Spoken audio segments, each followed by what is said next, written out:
G'day. Today we're going to talk about butt join rods. These are rods that have a join just in front of the foregrip of the rod. There's a really good reason for this. It makes the rod really strong. It still allows you to transport it around. But they have one obvious problem, and that is they can get stuck together. Now this could happen for a number of reasons. It might have been left together for a really long period of time. It might have some contaminants in the join. Salt can get in here, creates a lot of friction, stops it from coming apart. And sometimes even if you catch a lot of big fish, that can actually draw this rod together really tightly, and it makes it almost impossible to get it apart.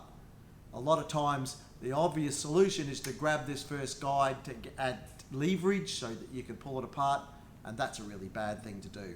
So we're going to show you a really easy way to get these things apart.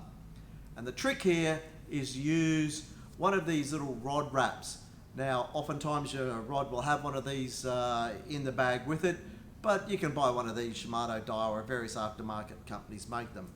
And the way to go about it is that you spiral this wrap up the rod, pulling it in quite tightly with the rubber section against the rod and the Velcro section out.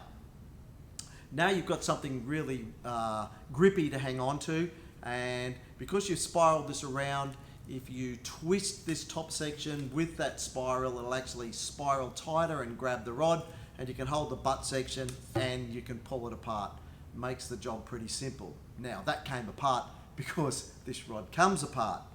If you've got one that's really stubborn, then sometimes you'll need two people, and oftentimes two of these grips, and one person holding two hands on the rod and one person on the butt to pull it apart. In extreme circumstances, and we see this a bit, sometimes you'll need three people. So you've got two sets of grips up here, two sets of grips down here, one person holding the butt where they can get a really good grip, and two people twisting this rod in one section, one person twisting it back the other way, and it'll nearly always come apart.